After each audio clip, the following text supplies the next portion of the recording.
Hello, welcome to the Sunday Social.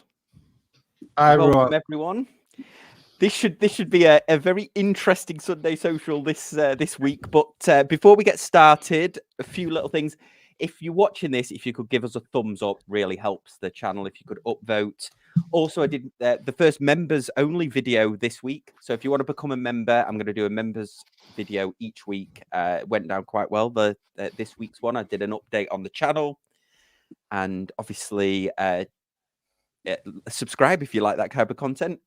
Anyway, bit of housekeeping over and done with. Should we do a dive in with the wristwatch check? Mark, do you want to kick us off?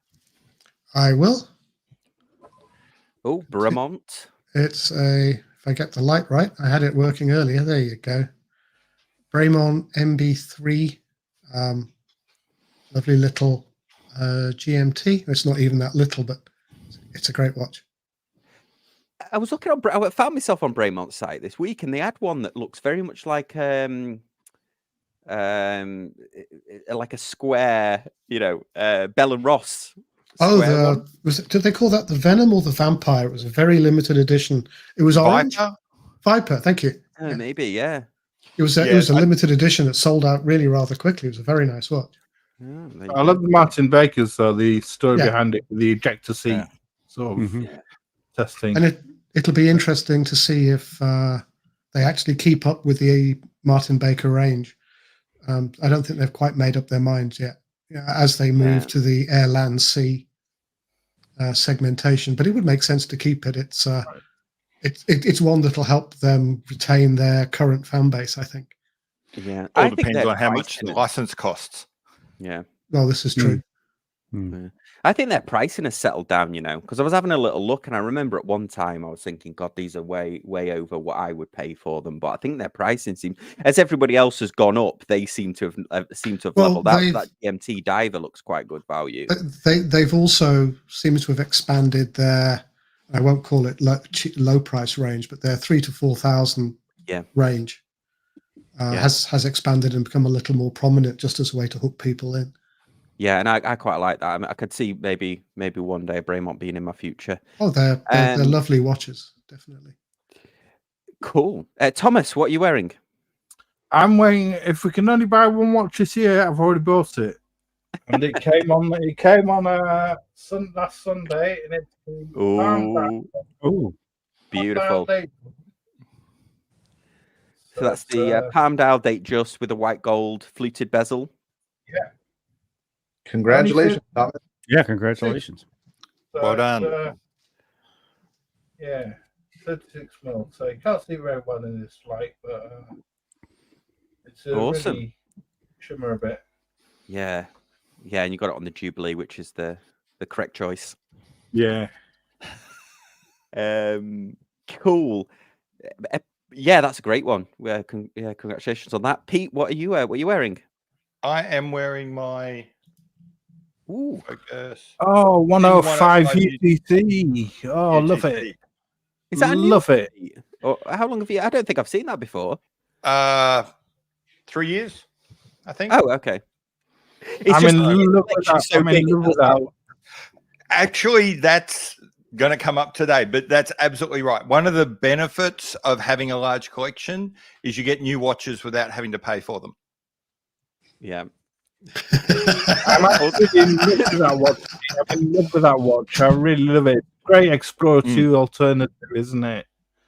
It is, although I don't really think of it that way. I don't think of it as you'd buy this or an Explorer. I don't think the kind of person who's buying a Sinn 105 is also buying an Explorer, is even cross-shopping with an Explorer. I just think the orange GMT hand has that Explorer vibe to it, and the white dial looks like the Polar. I suppose it does. It does have those same sort of. There are some similarities. There are some elements. Yeah, like a white dial and an orange hand. Yeah, and it's circular. Yeah, it's round. Round. It's a Rolex knockoff. It's got a white dial and it's round. And it's a watch, therefore it's a Rolex knockoff. Yeah. And it's a watch. Yeah, absolutely. Okay. All right. Patrick, what are you wearing other than snazzy glasses? Yes, Dazzy. No, I'm just wearing Yeah. glasses so I can actually see. If most of the time I'm just sitting here looking at a blurry screen, so I'm old. I need readers. But free product placement for Federico at Tox Watches. They have a Sinn U50 Professional for sale on their website. It's not mine, but I've never seen it for sale. So you inspired me with your Sinn there, Pete, because that's a pretty cool watch. And obviously, if you're looking for that one, hey, he's got it on there for a great price. But what I'm wearing today is actually a watch I opened up last night at 2 a.m. in the morning because it's the only quiet time in my house. What? That's that Seiko, yeah. Right. Wow. The You can see it moving there. But Oh, wow. so That's really before Trilobe made all those cool watches, and before our good friends over at Urwork did all their fun stuff, Seiko did this in 2007, and I've been hunting for one for a while, and found one in Yahoo Japan. And I think you could probably add Resance to that list as well. I've forgotten what the name is of it. It's a something disc, isn't it? Disco. Yeah, its nickname is the Discus Burger because Discus Burger, that's it. because Yeah. it's two planes of glass with a filler in the middle. So they made a couple boring ones, and then they made a whole bunch of these discus ones. And I actually like the white one the best, but I've never seen one for sale. Wow. So I finally broke down and I bought a black one. And I said it's just a cool little watch. So I'm in my honeymoon period for trying out a new watch. Wow, that's really cool. That's really cool. See, this is the type of high quality entertainment you get on our live streams. That's why we deserve an upvote. Watches that you've never seen before. Seiko Todd, have you got a Seiko that can beat that? That's the question. Well, maybe I do, but He does. I do. Maybe I do. I don't know. Nothing that's that unusual though. That's a fine. See, and once again, my thesis is Seiko is the greatest watch company ever, and this is another reason why. Not the best. Oh, It's Mark, not the let's get best. Mark off. It's the greatest, which I will eventually run that thesis through, and we can all talk about it. Anyhow, I've got something completely different this time too. Speaking of purchases, I picked this up at the end of last year, new old stock, and Oh, okay. Yeah, Another Aquastar. cool one. Aquastar. Yeah. Look at that blue dial. Yeah. Lovely. I love it. 36 millimeters, 37 millimeters on the skin diver case, which wears bigger than that. And these are all. This is the Deep Star 2. And these are all numbered. Not that really necessarily makes a. We did a show about that, right? This is number 440. But yeah, it came new in box, and so I've just been wearing it a little bit, and it's just how close can I get with this thing to focus? That's an epic case, though, isn't it? It's a lovely case. I love this that case. is the new Aquastar, not an old Aquastar. Yeah, this is So the it's a new brand old new stock. reissue. Yeah. Reissue, yeah. Yeah. By Synchron now, aren't they? Yeah.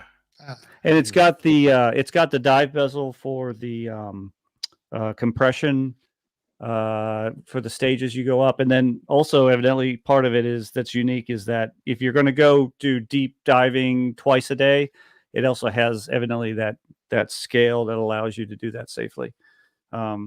Which is, I'm not a diver, so I'm just repeating what I've been reading, but yeah, I love the dial on this. It's a fun watch to wear, and I don't have a big wrist, like 6 3/4 or so on the wrist. If I can bend right, you can see it. It wears well, especially. It doesn't wear like a 36. It wears more like a 39. Wow, cool. We've got Bobby's core is throwing the challenge flag on the Seiko there, saying he believed that Urwork had done it first in the late 90s, but an honourable mention to Seiko. You'll have to He check may that very out. well be right. As I said, You may be right with Urwork. History. Yeah, maybe right with Urwork. Yeah. I've got to say, Cedar Canoe started us off on the first watches he's going to be buying for 2024, and the Lariton Etude number 2. That's going to be a cracking watch. Bill Sanders collaboration. Yeah, that's we'll going to be check that. good. We'll check that. I'll star that one. Cheers, Thomas. I'll star that one. and we'll come back to that one. And then finally, I am wearing my Elite 1000, my Christopher Ward. The reason I'm wearing it is because Forstner, who makes the bracelets, who makes the if you're into space watches, you'll know Forstner. They make this. They made this bullet bracelet. They sent me 2 of their bracelets. They're definitely interesting. That's got that's a 22 down to an 18 taper. So I've been wearing it on this Christopher Ward, but I'll be doing a Forstner review coming up soon. They sent me one of their thin as a dime bracelets, which has the same mechanism as the mesh one that the astronauts wore. It's quite interesting. So I'll be doing a little review of that coming up soon. And also not this week, but the week after, I'll be doing that launch day for a new Christopher Ward watch that's coming out. Launch day interview. Yeah, really go to really, aren't they? Forstner for bracelets. Yeah, they've really expanded the range. They were definitely known for the Comfort one, Comfort with a K, which is the one that the astronauts used when they replaced the straps with Velcro. So when they replaced the Velcro straps, or they would interchange the 2 of them. Yeah. But yeah, awesome. Okay, well, yeah, keep the questions coming.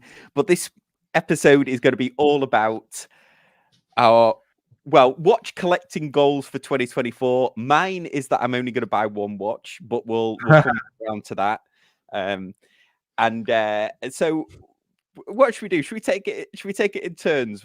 Our watch collecting goals for 2024, and then we'll each rip each other apart. I mean, we'll each discuss. Go on then, Mark. Yeah, Mark, God, offer yourself up as pledge, as tribute. I'm going to try and keep my collection of watches the same size. So it's going to be 1 in, 1 out. Good idea. Okay. And I might actually do it. I've already committed to buy one, and I've already committed to sell one. So right now, it is the zero-sum game I'm hoping for. I just don't know if I'll actually keep that up throughout the rest of the year. Okay, and this is a big deal because if people have been watching us on the live stream know that you very, very rarely sell them, do you? I don't sell them very often, no.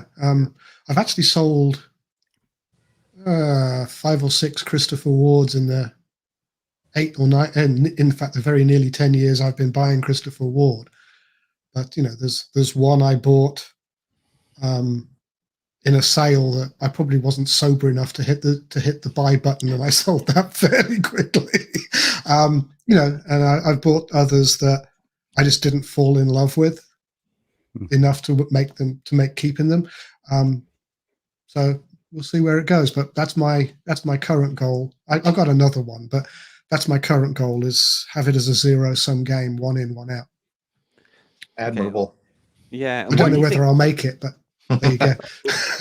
How did you come to this realization? Is it that your collection's getting too big, or what do you think you'll learn from this? I realized that there were watches that I had fallen out of love with, and they, so my routine is to wear them. I wear my watches, and if I can take them out of rotation, and after 6 or 9 months I don't miss them, they're candidates to be sold.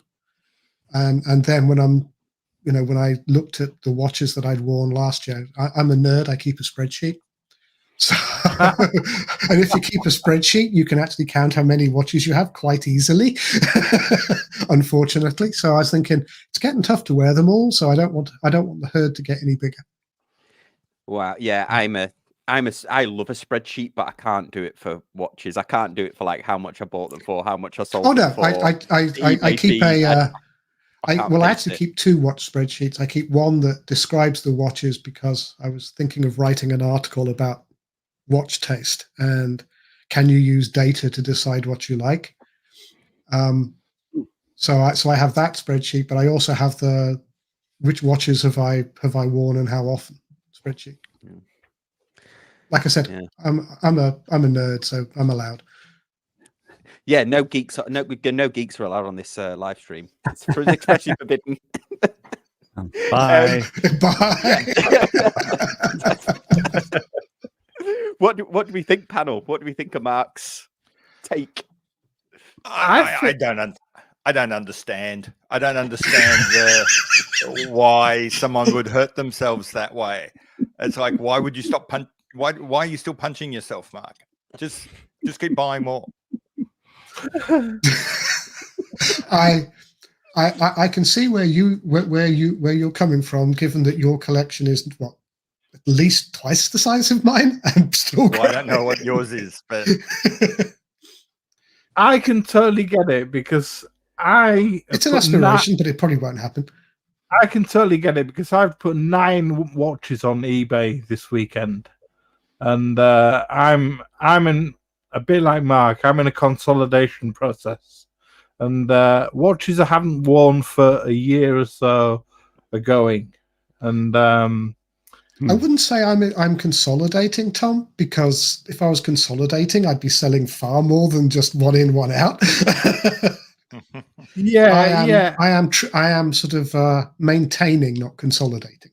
Yeah, these are basically watches that I haven't worn. They've been in their boxes for over a year or two, maybe, and they're just they're cluttering up the watch corner, and so I can see where you're coming from. I mean, there's the other benefit. If you keep the packaging, you have to keep finding space for the boxes. Yeah, which can get tricky.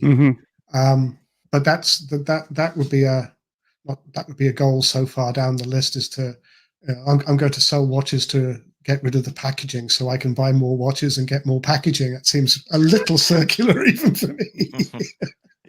So, Mark, have you got like a death row? Like, have you got like watches lined up that are potential for? Or are you making a decision there and then? Okay, you have got a. Yeah, because I know there are watches that I haven't worn that I really should move on. So let other people enjoy them. Has a spreadsheet got like green, amber, like red? It's really easy to hide a line on a spreadsheet. It's funny. I have a spreadsheet and it does have green, amber, red on it, but it's actually for watches I want to buy. But you're a much more intellectual, organized watch buyer than I am, Pete. I mean, I admire your approach. I could just never follow it.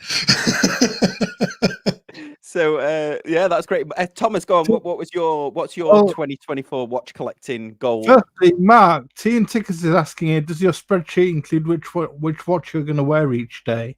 Oh, yes, yes. That's the watch tracker spreadsheet. Yeah. Oh, really? So you get how much wrist time down to the decimal point? Well, it's not the decimal. Only if I divided it by 365 or expressed it as a percentage of a year, which is a little silly even for me. Well, I was going to say, like, if you wore 2 watches in one day, is that like? Oh, I never do that. Or... No. That's a crime. Oh, wow, well, really? Okay, so as I showed, I've already bought the Datejust. That happened on the 7th. It was in the first week of the year. I don't know whether we include ones we paid for last year and are going to arrive this year. But I paid for an MB&F Mad 1 in green, which is due to arrive this year, middle of this year, and we were chatting with some friends, and one of them mentioned buying watches that manufacturers can't promise within a certain time frame, a certain area of months. Like there's watches like Christopher Ward's, the Bel Canto. Often they say it's going to arrive within a certain amount of months, and then they put it off for another few months. He said it's like loaning friends money and not knowing when you're going to get it back. Now that could happen with this MB&F, and I wondered what the panel's opinions were on that. Maybe you pay for a watch and you don't know whether it's going to arrive. But apart from that, I've got my name down for an Explorer 2, but money's getting tight now, so I haven't any major plans, although I was extremely tempted in the January sales. My Grail watch is a Breguet 7147, and the price came down from 20,000 to £21,000 to £14,500 of Watches of Switzerland, and I was going to sell one of my almost vintage Rolex Kermit, which could have, I see as my gateway to a Breguet. So that was one thing that was possibly up in the air, but it's got sentimental value. But I keep getting told by friends, sell it and you don't wear it. You know, I baby it, and I've got friends saying just sell it and buy the Breguet, and I've got others saying don't sell Rolex. You know, but so that's something to ponder. But apart from that, no other major plans. Okay, so just like a bit of consolidation of some of the the micro brands and consolidation of the micro brands to make space, just to get things organized. I want to keep a core collection this year. Stick to a core collection of nice watch and wear my nice watches more rather than just spattering it around. So on to Pete. Yeah, Pete. Well, yeah, Pete, your watch collecting goals for 2024. Well, I've got a larger collection, and I have no intention of ever making it smaller. So, but one of the things I'd say is, and Mark's right, it results in a fairly analytical approach to the collection. I don't feel a need to buy a watch to experience it and then sell it. For me, I'm buying it because it does something specific in my collection. So for anyone who's ever seen my stuff before, I like collecting travel-related watches. I've got a bunch of GMTs. I've got a bunch of home time watches, but I don't actually have a Worldtimer. So my goal this year is to add a Worldtimer. There's a couple around that I like, but the one that's really I'm sort of honing in on is the Chopard LUC. What's it called? Time Traveler 1. I was going to mention that. Yeah. So got an eye on that one. Another gap in my collection is, again, for anyone who knows me, you'll know I'm a Breitling kind of guy. I don't actually own a contemporary Breitling chronograph. I've got 3 Breitling chronographs, but they're all vintage. So I think what I want to add is, as I said, a contemporary Breitling chronograph. I also don't have a red dialed watch, so that Breitling Top Time, the Corvette sort of themed one, is yelling my name at the moment. Okay. And what was your take on the? I know that you've got your name on a list for an Anordain. What was your take on the? What was your take on the? The idea of having to wait forever. Well, the Anordain is. Yeah, so the Anordain is stretching the friendship. So I ordered that in 2023 for delivery in 2027. But you know what, I'm kind of okay with that. It was a relatively small window up front. Anordain's got a good reputation for delivering within the windows that they've said. And I like that model of knowing when the delivery is going to happen closely. I absolutely despise the surprise model of the Rolex of, you put your name down for a $15,000 watch. You might have a year to save for it. You might have 3 weeks, and you just don't know. It's a terrible thing to do to your customers. I've said a number of times, I think the perfect, and there's no reason why Rolex can't do it. They've got all the systems in place. Any Rolex dealer who tells you that they don't know what stock they're getting is a liar. They know. It all came out in an interview with a dealer last year. Every dealer is plugged into a universal system. They see every watch that's coming. They know every watch they're going to get for the next 18 months. They can allocate them all out. They know exactly what's going on. JLC do the same thing, except what happens there is, this is what happened with JLC. You walk in, you want to know, can I get this watch? They can immediately see worldwide distribution. They can say, okay, we can allocate you a slot in 9 months because that's when the next one is free. You pay your 30% deposit and you've locked in your slot and you've also locked in your price. So they, despite anything that happens, my particular watch had 3 price rises between when I placed the order and when it came, and I paid the original price. So by the time it arrived, I got a $2,000 discount on a waitlisted watch. Wow! So that's perilously close to girl math with the discount there, Pete. Yeah, I was gonna say, so you had three JLC price rises while you were waiting for the watch. So you only waited for the watch for like a month. 9 months. Yeah. I didn't see that about Rolex, so maybe we should say allegedly. They know what's coming in, so I don't get sued. But anyway, that's cool. So Pete, you don't have a watch collecting goal for 2024. You're just seeing how the world takes you. You've got a few on your radar that you'd like to get. The Worldtimer, just for kind of clarity's sake, because it's used across different types of watches, isn't it? The Patek Worldtimer has a button that you press that snaps it to the new thing. So how does the Chopard actually? How does it do its Worldtimer complication? It's got the second. It's got the second time zone, the second crown. As you move the second crown, it will adjust the time to match whatever you've said that second crown is. And it's got a pointer date as well. Okay, so so the cities around the outside, you've got a standard GMT hand in the middle, and then you just rotate the city round for, and then the hand in the middle is the date. Oh, okay. Oh, of course. Yeah. Oh, yeah. Oh, yeah. So when you move the crown, it moves the hour hand, does it, or how?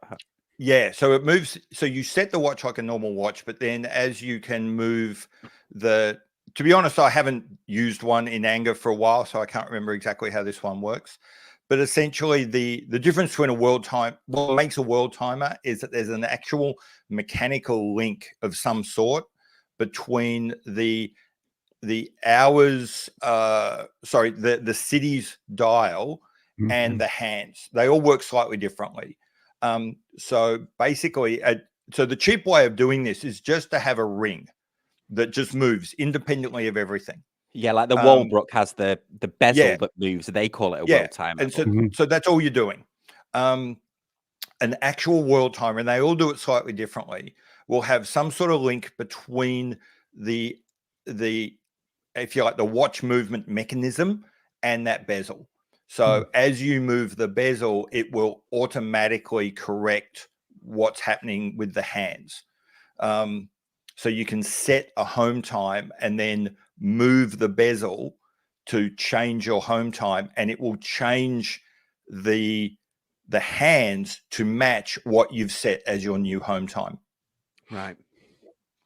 That's cool. And if the Chopard falls through, I'm sure Omega can sell you one. They've got a blue, a green, and a black now. I do quite like that one, except it's really chunky. It's kind of big. Yep. It's really chunky. It's really expensive. So it's basically the same price as the Chopard. And I don't like maps on my watches. Fair enough. So I don't like maps. I don't like moon phases. I don't like compass dials. So they're things that I can't make myself buy, even if it's to fill a slot in the collection. Oh, interesting. Well, that is cool. Well, thanks for those insights, Pete. Well, let's Patrick, what are your 2024 watch collecting goals?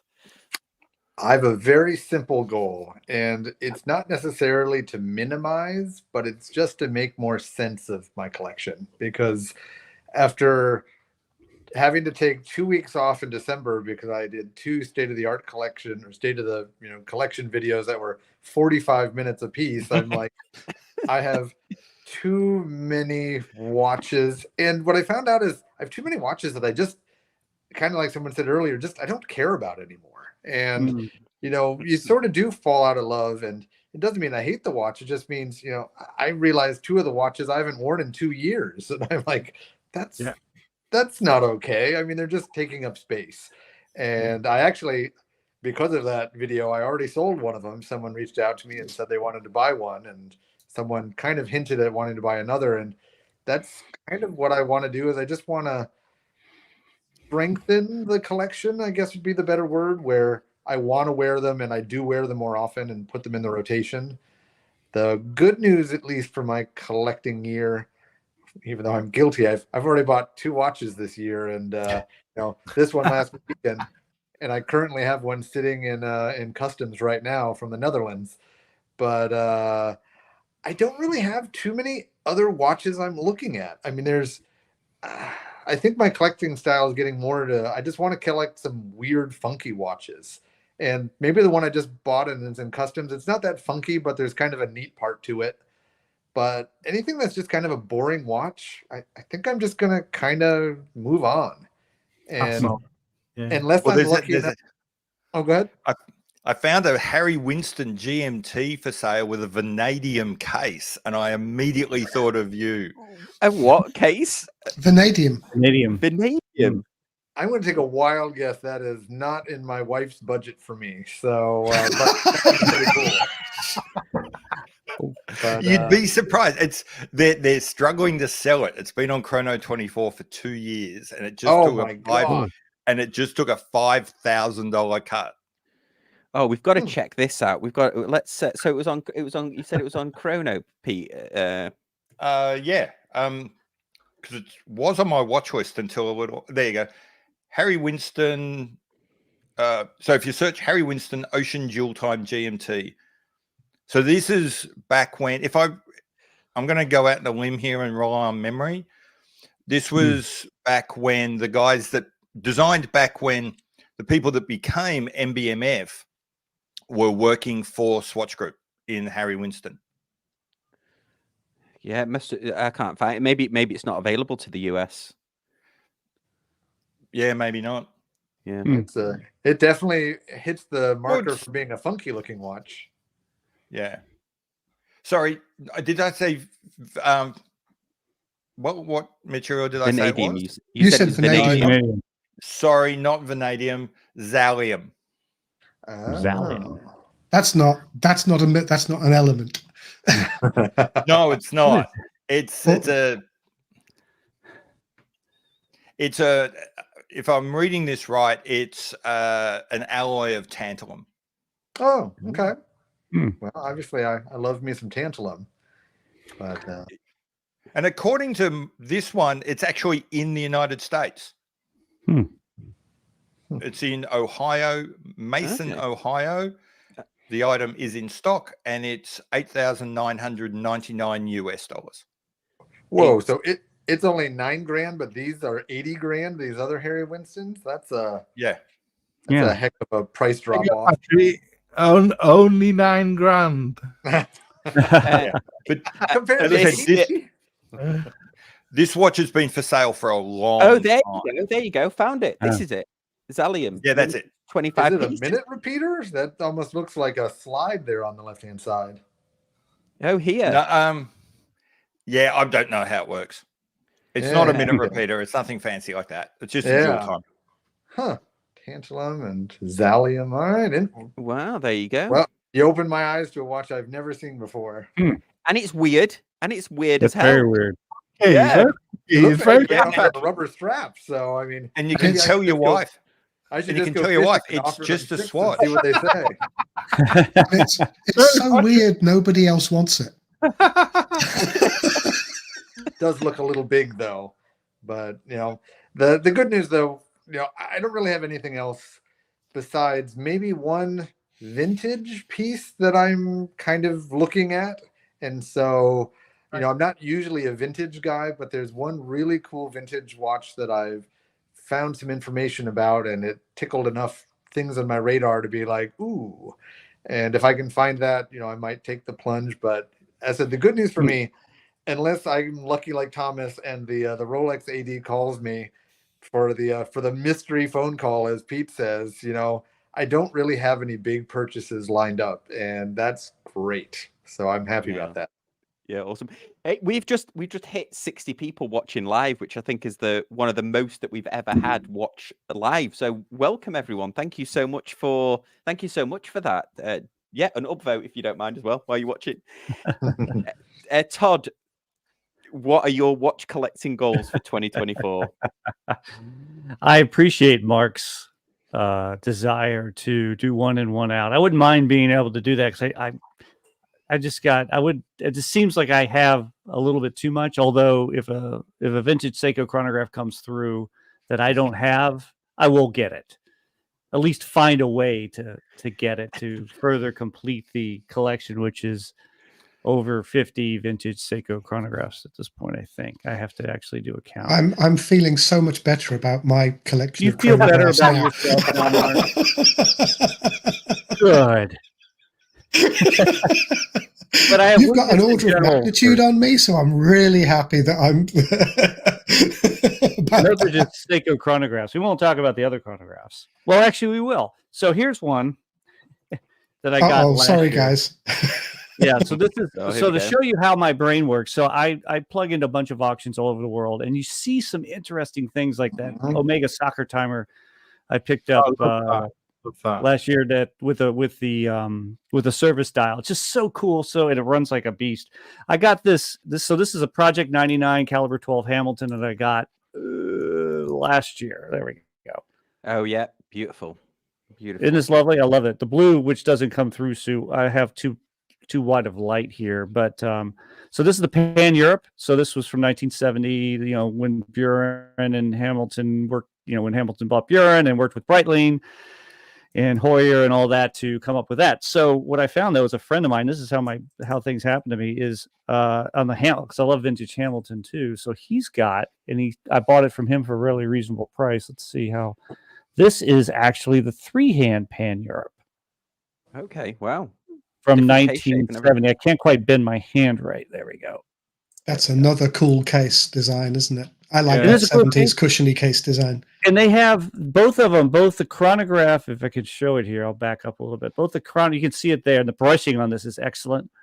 And you can see it's kind of got this beveled, it's like this bevel along the edges here. Yeah. Which is really, really sweet. And the back is really, really sharp. How close I can get. If it'll do it. Sometimes it'll work right. But it's got a Pegasus on it, which I didn't know about. And it's got this is the original mesh band with the Hamilton logo on it. Right. And it's so cool. So now I've got both of them. So that sort of thing is a big deal to me. But I'm also like this. This is speaking of Buren. This is a Buren. I picked this up at a similar auction. There we go. This is a Buren soccer timer. And I have it running right now. And, and it's a flyback. So, boom. Great. And it's really, really cool. Design, obviously, with the soccer periods on it. So, what's 5-minute counter on it? What's that? Both halves. The halves, the soccer, football game. Yeah, football. So 45 minutes. So the red part there is a 45-minute total time accumulator.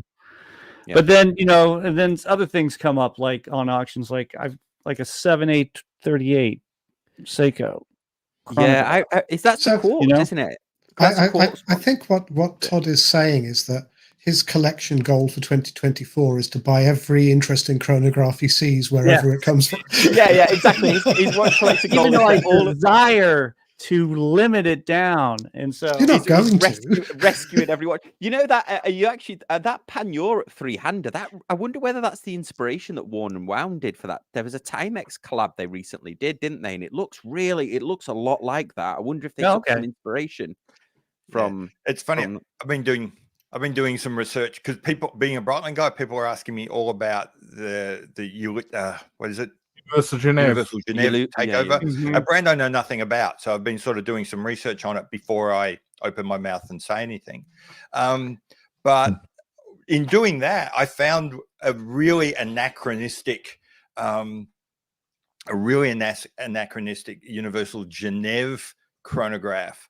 And I'm going to say what it does, and only the older people are likely to know why.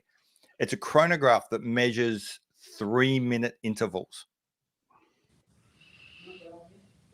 Really? I'm at a loss. I feel young. Yeah. In ye oldie days, when you made an international phone call, you always bought it in 3-minute intervals. Oh, that's interesting. Wow. And so it's an international phone system. So you can it does a countdown of your 3 minutes. Oh wow. Oh, that's really cool. That's what a little cool time capsule. Unfortunately, it was $30,000, so I'm not buying it.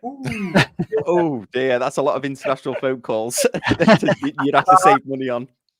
I was going to say that, Todd, you ought to get a Universal Geneve triple calendar chronograph.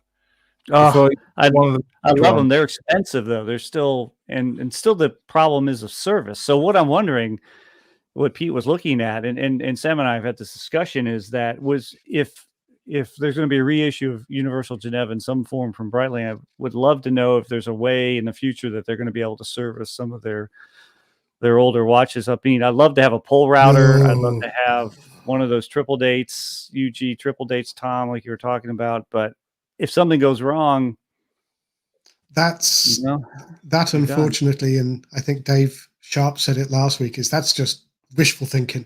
Yeah, it is wishful thinking. I'm not denying that.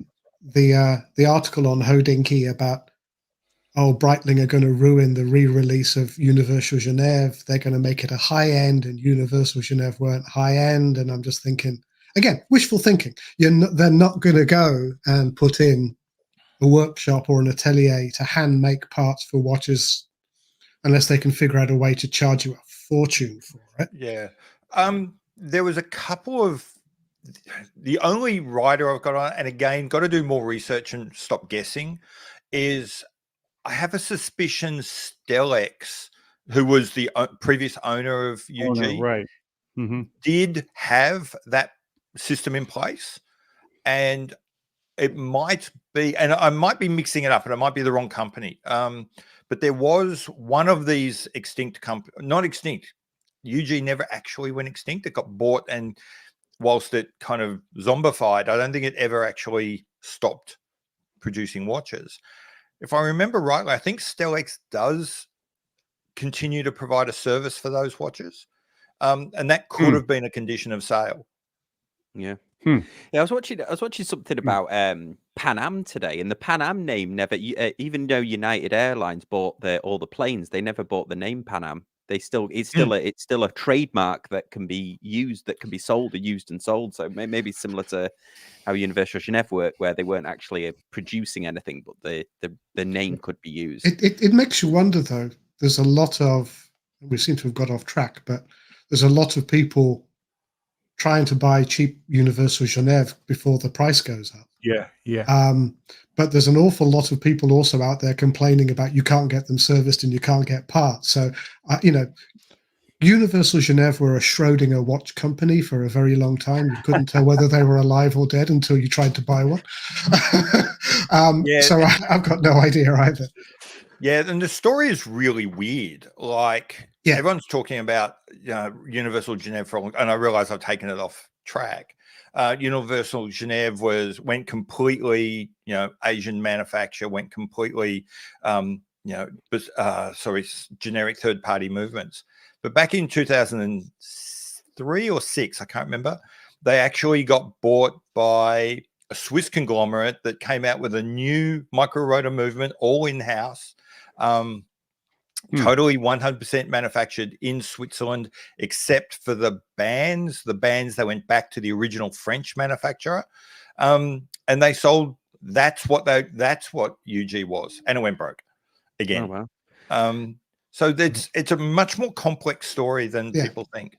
Yeah, might make a good video that I'm not going to make, but you can certainly make for your channel. It was also a very expensive. If you're just buying the name of a mostly dead watch company, they paid a lot of money for that name. So there's something else to it. Yeah, I don't know what else is in it, but here's an interesting bit of maths. If they paid $60 million for it, and let's just say they want to get that money back over the first 60,000 watches, that purchase alone adds $1,000 to the watch. Yeah, it's amazing. Sorry, $10,000 for the watch. Cool.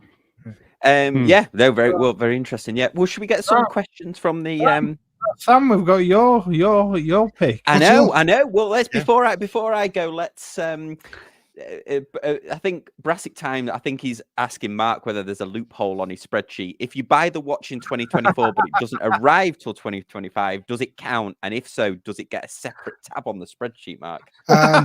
Well, let me rephrase that with a watch I paid for in 2023 that isn't going to arrive until 2024. I'm certainly saying doesn't count, but that's a watch that wasn't a lot of money, and I will review it. I will write the review, and I don't know whether I'll keep it. Yeah. Here's a question for the chat. Is there a watch you look at every time you wear and think you could have stopped with just that one? Yeah. It seems to be a bunch of watches. Moving swiftly on. The panel are a bunch of watch nerds, and we couldn't have done it. So, just for the chat, is there a watch that you wear that you and wear regularly? Could you have stopped with that one, and what would it be? What would it be? I doubt we'll get a yes, but just a question for the chat. Yeah, I think we're getting a lot of no's there. Yeah, Jeremy's saying he loves variety. Okay, so we're getting a Sinn Flieger there. I mean, my one was my Omega Speedmaster for ages until I went to the dark side. Christopher D60 300 Atoll, so a new one. Yeah, I was gonna say I saw a post Bark and Jack just made on his Instagram, and it almost made me think that might be a pretty good one and done. And it was him and his new little team that he made of producers and whatever, and they were all wearing at least some homage to a Rolex Explorer 2. And it kind of does cover all the bases. You got your GMT, you've got your name with the Rolex, so you kind of get your, it's a substantial watch, and you get the durability. So I was like, all right, I get it. And now you know why I no longer watch Bark and Jack. He's the gold standard of his reviews. I'd love it even if I had half of his success. So my one then in the last 10 minutes here, my watch collecting goal is to pare down the collection quite a bit, which I actually have done. I've sold in the last week. I've sold that Citizen Atomic Time that I had, sold the G-Shock, the Fitness G-Shock I had, the one of the vintage G-Shocks that I had, sold that as well. The Timex Data Link watch, I sold that, and I also sold the Quartz Grand Seiko. So that's on its way to in fact, it is in the UK already. So I am now Grand Seiko free. I bought 3 last year. I now have none in the collection. So is your goal for this year to remain Grand Seiko free?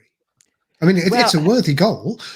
Yeah, this is a difficult thing because I think now after having bought a couple of Grand Seikos, and I saw a lot of them in Japan. I tried them on. I saw almost every single, even Grand Seiko you can't even get in the UK. I think that Snowflake case is at the GS44 or whatever. I think that is the Grand Seiko that to get. I don't know whether. I mean, I haven't tried one of their divers on, but I think that might be the one. I think that might be the pinnacle that they've hit so far. Because I've even tried the Tentograph on, all of it, but I think that K shape, that snowflake K shape, I think, is it GS44? Somebody's going to correct me in the comments. 44 GS. I think that might be the K shape. I think that might just be the right. Grand Seiko. I saw Patrick stay the collection. That Credo 997 you've got is just yes, beautiful. Yes, those Creedors are worthy of the moon face one. Yeah, because and then I think my goal is to get one watch, and I think I know which one it's going to be, but I won't mention it because it'll be I've got too much fears that I might give it away. So. But so we'll get there. But what I'll do is I'll time code this video, and then time code this live stream, and then you can all call me an a-hole in like 3 months when I'm like, oh, I thought you said you were going to buy one. This obviously I can't include ones that I get given that get sent for review. Although a lot of the companies like Christopher Ward and Citizen, those watches just cycle through, but I'm not going to be doing any, except for one. I'm probably not going to do any more Microbrand reviews this year.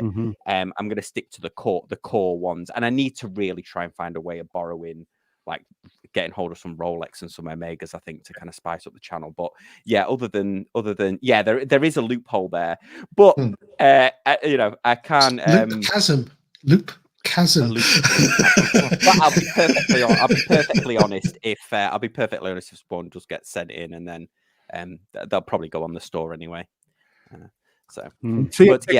His goal is to buy another watch every week. Yeah, he's already done that so far. I think he's got a new watch every week this year. Every I mean, we're only in like the 3rd week, aren't we? But I think he's already had like 4 watches or so far this year. But yeah, I'm gonna try and pare down the collection, and because last year I went through, because I did a state of the watch collection at the start of last year, and I think I only had, other than the watches that I have to keep for sentimental reasons, I think I only had like 4 or 5 watches in the collection, and people got really upset with me in the comments, like asking how can I be a watch YouTuber and only have like a small collection of watches. So then I thought to myself, yeah, they're right. And then I just ended up buying a load of watches, and then I wasn't really happy because I was sat with a load of watches I wasn't really wearing. So I'm going to try and pare it down. But yeah, I'm going to bookmark this. You're welcome to call me an a-hole in like 3 months when they're like, when I'm like, I've just got watches all the way up each arm. But yeah. So let's see if there's any more comments coming in. Let's see if anybody's got any watch collecting goals that have come through. So while you're looking at that, I'll throw in one thing that I remembered. I've heard a rumor about a Microbrand, and if this rumor comes true, I'm going to buy a watch from this Microbrand. So I do have one thing in the horizon, but I don't know if my rumor is true. Oh, okay. Oh, what can you say? What's the rumor? I cannot say. Just like you, Sam, I'm holding it in because you never know. Okay, so this. I now feel like this is a game. So it's a new Microbrand that's doing something different. It's a Microbrand that's doing something they've done before, but I've heard that they're doing it again, and I've missed out on the ones they did before. And it's a Microbrand that I've made fun of in the past. So it is a very spicy revenge story based on this brand. I've made fun of it, and now I may own it. We'll see. Yeah. That's interesting. Well, I was going to say, last year I bought like Spinnaker, for example, when they came out with their 50 Phantoms.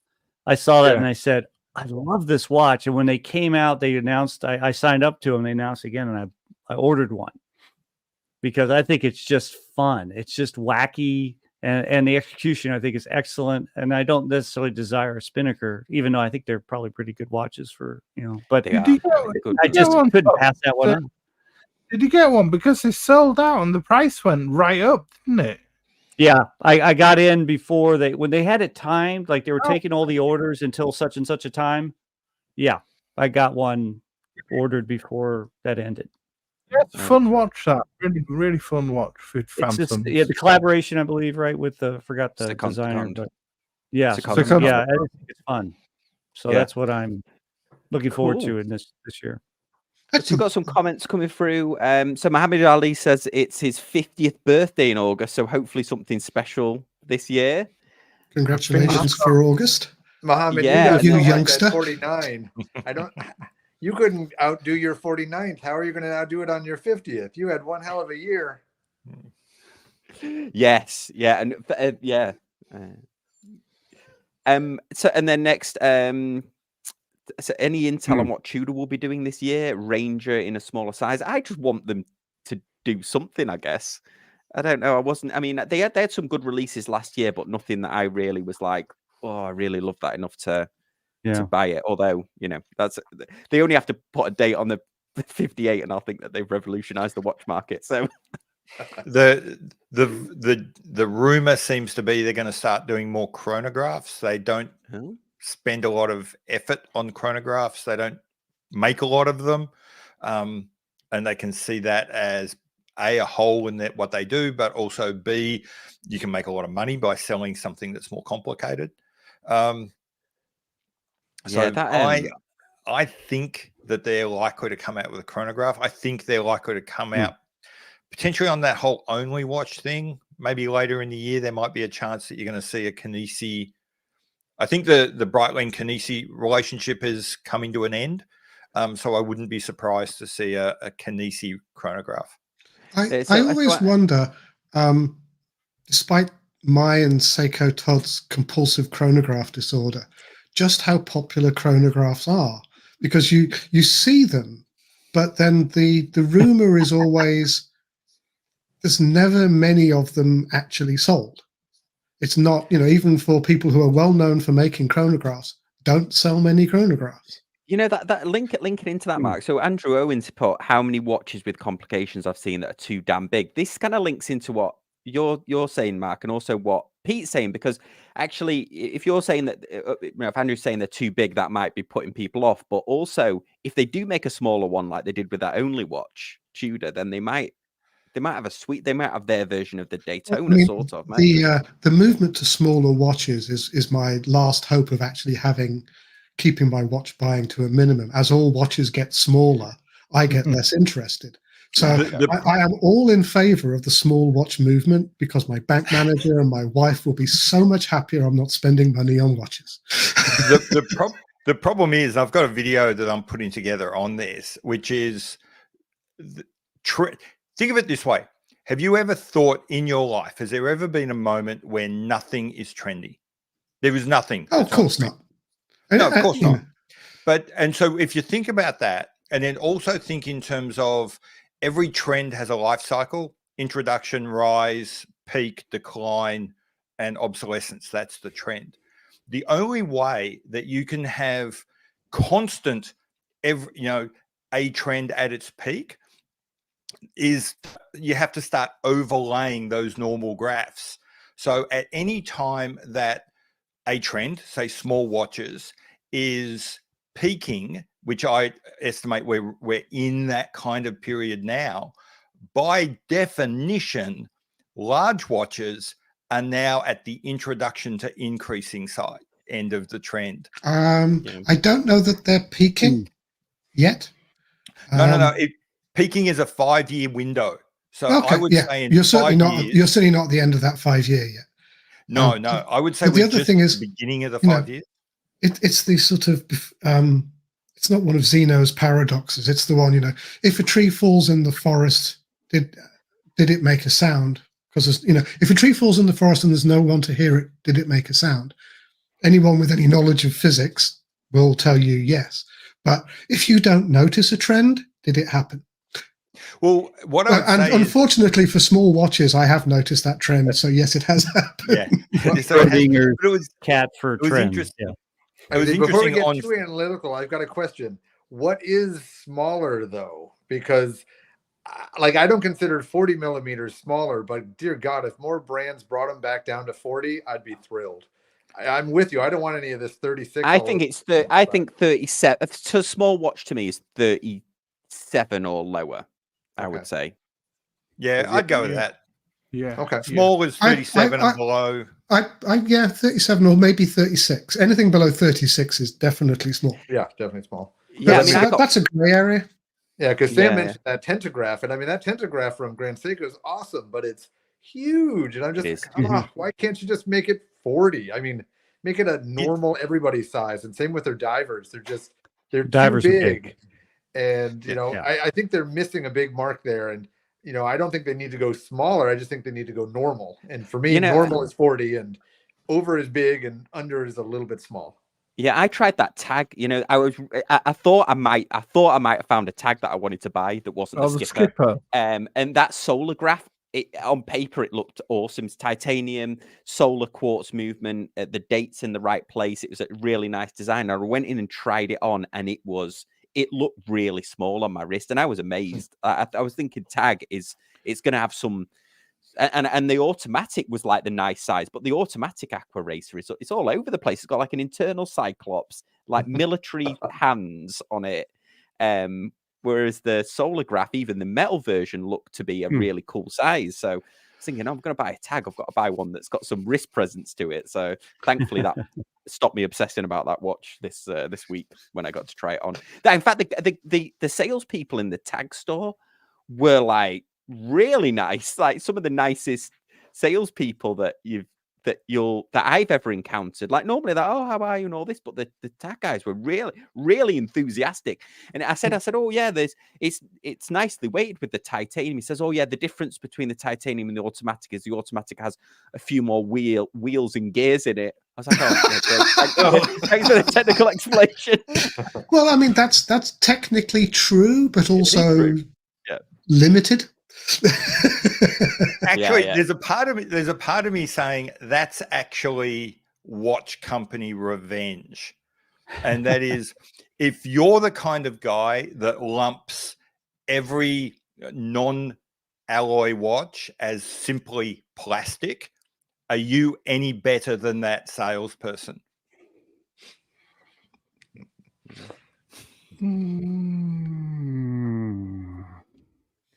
I don't know if I'm struggling with this.